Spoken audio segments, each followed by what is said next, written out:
General Hospital spoilers for the week of December 16 promise everything from betrayals to nail-biting suspense.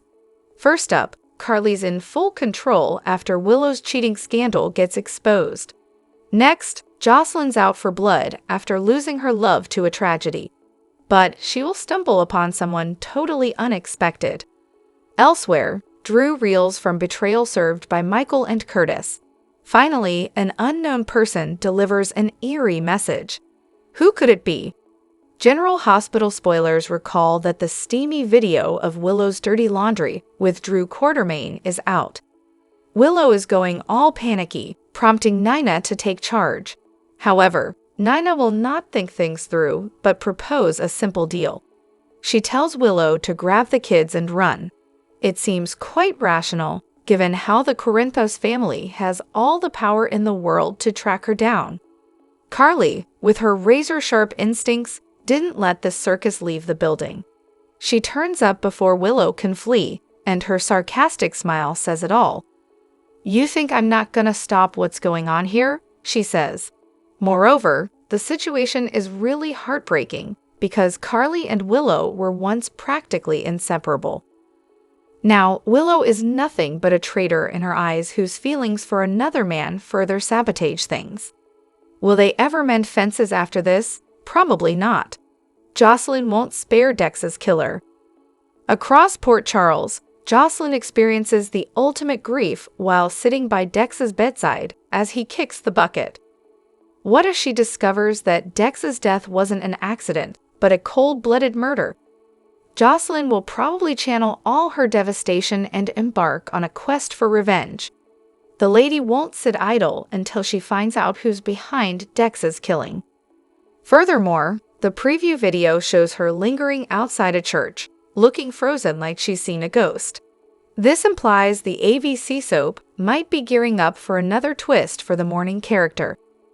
Meanwhile, Drew realizes Curtis Ashford and Michael Corinthos have backstabbed him. Next, an unseen male voice delivers the ominous line, "You have been served." Hello everyone, welcome back to my channel, Messy Syrup. It's me, Abby, here.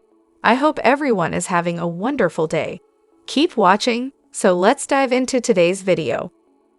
Christmas Con was held the weekend of December 13th-15th, and SoapHub was there to cover all of the action. Check back daily leading up to Christmas for new content from your favorite soap stars and actors from Hallmark and Great American Family Channel. First up is General Hospital's Cameron Matheson, who portrays Drew.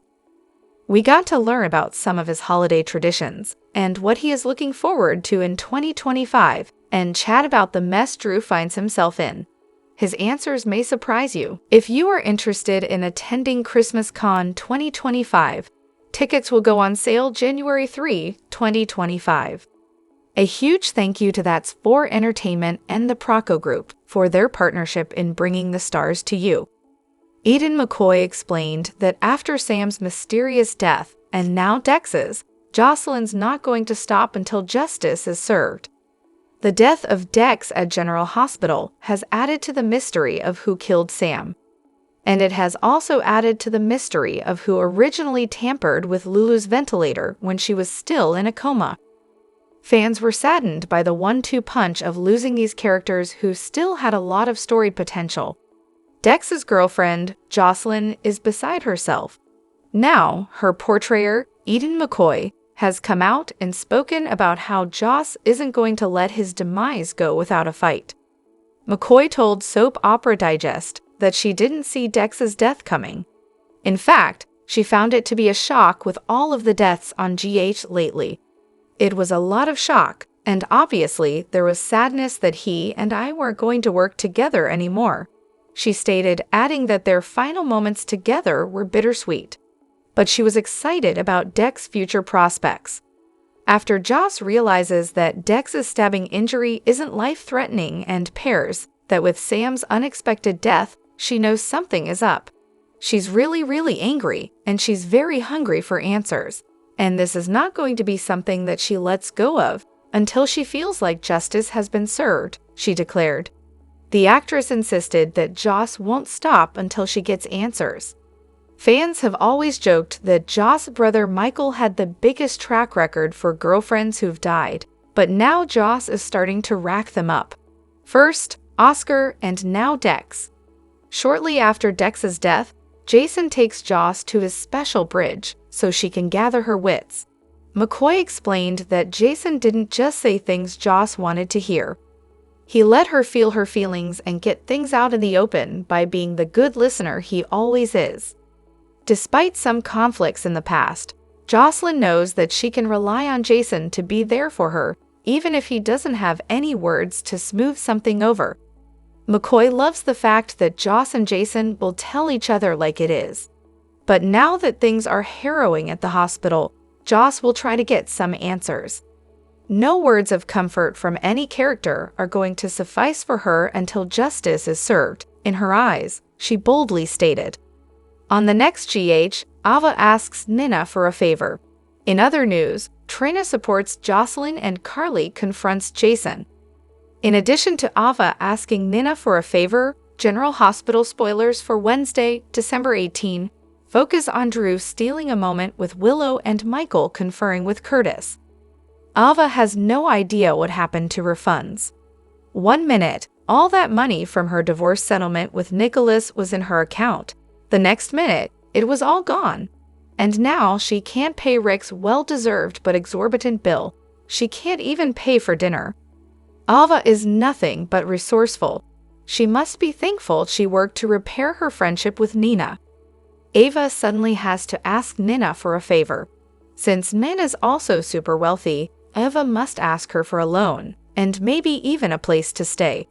There's no way she should live at the Metro Court while she figures out who stole her money. Will Nina be able to give her what she needs? There's a little trouble between besties Carly and Jason. Something needs to be cleared up, so Carly confronts Jason.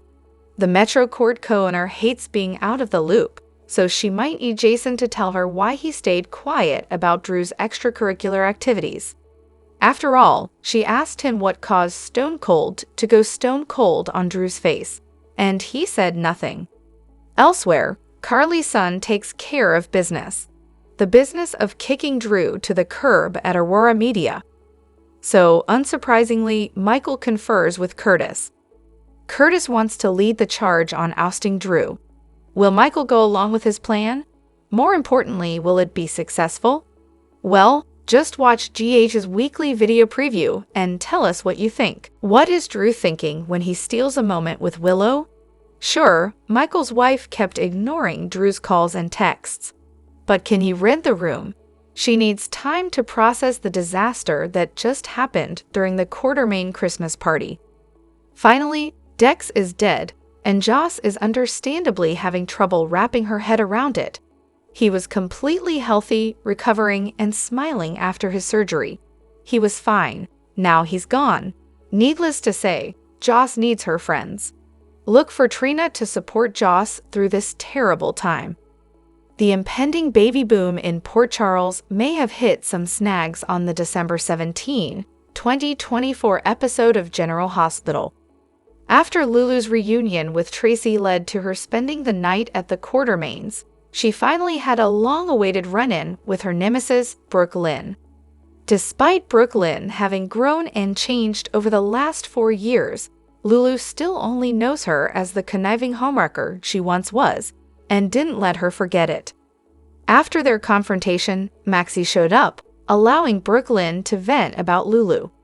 But when Maxie noted she's been on Lulu's bad side before, like during her messy pregnancy with Georgie, that was when Brooke Lynn crumbled and confided in her friend about hers and Chase's current struggle to get pregnant, worrying something could be wrong.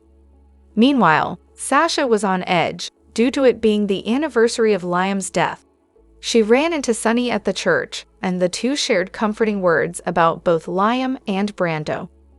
While Sasha took a moment alone in the church, an unknown man sneaked in and sat in a pew behind her. Listening as she asked for Liam and Brando to be looked after and assuring herself she knew that there was a plan for her and her unborn baby, the man behind her revealed himself to be Sidwell.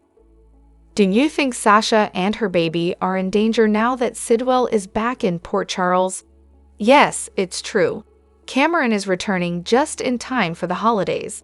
And after the tragic exits we've been getting lately, we could use a joyful return or two. William Lipton is back on General Hospital for Christmas, starting December 18th for the first time since February of this year. The last time he was around, circumstances weren't exactly what we call happy, seeing as how Cameron attended Spencer's funeral. This time around, though, it sounds like Cam's in a much lighter place. The actor told TV Insider that, at the center of all Cameron's storylines, past, present, and future, it's always his extreme loyalty and love for his family. He will be exploring the town a little bit, maybe run into a few people that he has known throughout his time in Port Charles. But at the end of the day, it's just him celebrating the love that he has for his family and the love that he feels from his family. Of course, while the visit is clearly focused on his family, one of those people who we imagine he might run into while exploring town is Josslyn. The actor noted that in addition to getting to see his TV mom, Liz, he also got to reconnect a bit with one of his oldest General Hospital friends, Eden McCoy. And the timing couldn't be better, as Joss is mourning and processing Dex's death.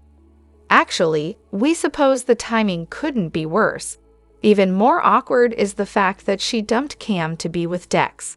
Still, he is a thoughtful, loving, familiar face, and he could be just what Joss needs right now as she mourns Dex and looks for answers as to what happened and who killed him. Then again, as Josslyn pointed out on Monday's episode, first she lost Oscar, now Dex, so if nothing else, for Cameron's own safety, he should probably keep this platonic. Sadly though, don't expect Cam to be around for a long visit. Lipton told TV Insider, "I've really enjoyed my experience there, and the fact that I got to continue it, even for just a little appearance, warms my heart so much." At General Hospital, Lucky meets with Liz, who tells him another patient died out of nowhere, just like Sam, and on her watch. Lucky says something is definitely wrong here.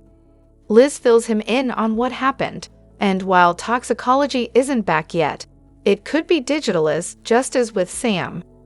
Portia interrupts and asks to speak with Liz privately, but Liz insists Lucky be there for support as she knows this is about Dex, Sam, and her future here.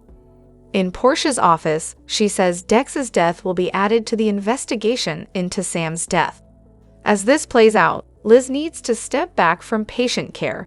She can take personal leave or go the administration route, but there is to be no patient interaction. Once she's cleared, she's back as head nurse, but it will take time to go through the camera footage from the halls. Liz would prefer to work in any capacity she can. Portia was hoping she'd make that choice. In the halls, Jason arrives to meet Anna. Anna tells him that she was with Joss when they got the news, and Dex was fine after the surgery. She tried to call Carly, but she's not picking up. Jason thanks her for calling him, and he will handle it. Anna leaves him to take care of Joss. Joss is in Dex's room, takes his hand, and doesn't understand how he's not here anymore. She lays her head on his chest and weeps. She can still feel him with her, so she has to thank him for saving her life, trusting her with his heart, and changing how she sees the world. She thanks him for loving her, and she hopes she said it often enough, but she loves him too. She gives him a kiss on the lips as Jason stands in the door and listens. She ends up breaking down in Jason's arms. He tells her how sorry he is. Mac and Felicia arrive to support Anna. Anna feels this is her fault. She pushed Dex to join the force.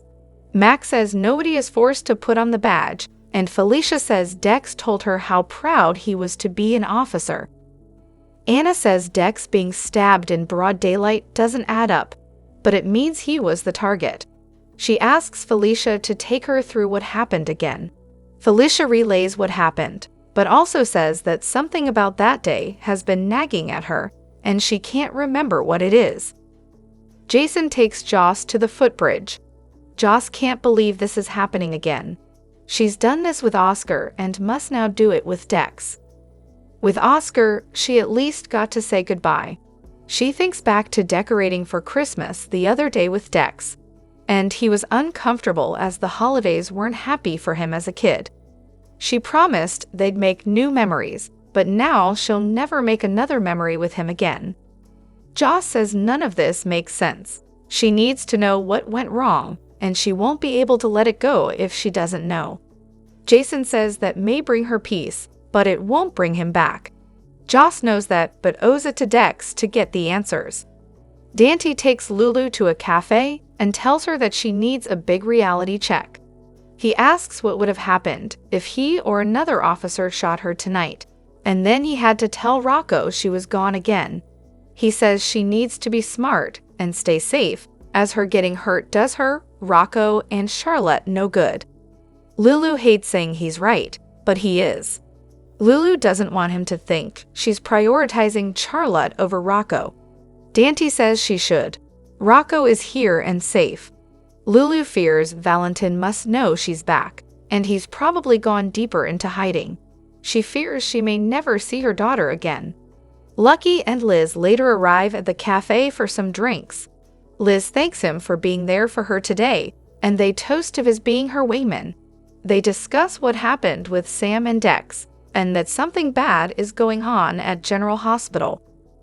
At the Quartermain mansion, Michael tells Drew that he won't leak the video to protect Willow and his children, which even protects Drew, Willow's hero. Drew tells Michael this isn't about hero worship, as they developed feelings for one another, and Michael knows Willow. Would she cheat on him if her feelings for him weren't real? Drew says they fought this for months and feel horrible for hurting the family. Michael laughs as he doesn't understand the word family, as he didn't think about anyone but himself. Michael says he won't leak the footage, but it will come out eventually. Drew says all the Quartermains have cheated on their spouses. Ned and Tracy enter, and she pipes up, "Not me." Michael again states he won't leak the footage but can't speak for others. He leaves them. Tracy suggests they leak the nanny cam to Ned's friend, who runs a communications firm. Drew says they would never do that as it would drag the family's name through the mud, and to think about what Alan, Edward, or Leela would think. Tracy says not to mention them as he's never been one of them, so go back to being a Kane. Drew asks what the criteria to be a Quartermain is, withholding heart medication from one's dying father. Drew says Alan was his father, so he has a right to the family name. Tracy and Ned tell him that none of this around him belongs to him, and all he's done has caused chaos since he stepped into this house. Tracy tells Drew that he may think he and Willow are unique, but they are as common as they come. Lulu arrives with Dant and chimes, "Stepmonster, you haven't changed a bit." Tracy cries. Finally, she and Lulu embrace. Tracy tells everyone to get out so she can catch up with Lulu, so the men depart. Tracy can't believe she's here and healthy, and she's been praying for this, which they know she doesn't do often. They embrace again. Tracy wishes her father could see her, as Luke always knew she'd wake up. Lulu asks if her father was happy. Tracy says they both were, and they remained together. They reminisce about Luke. Tracy knows she missed a lot and urges her to focus on the present. Tracy asks how it's been reconnecting with Rocco. Lulu says it's been great, but she wants to find Charlotte and connect with her too. Tracy says she can use all her resources, but don't go rogue like Luke would. Lulu promises she won't. Drop your thoughts in the comment section below. Do you agree or disagree? Don't forget to like, subscribe, and hit the notification bell for more updates. Your opinions matter, and I will see you in the next video. Thank you.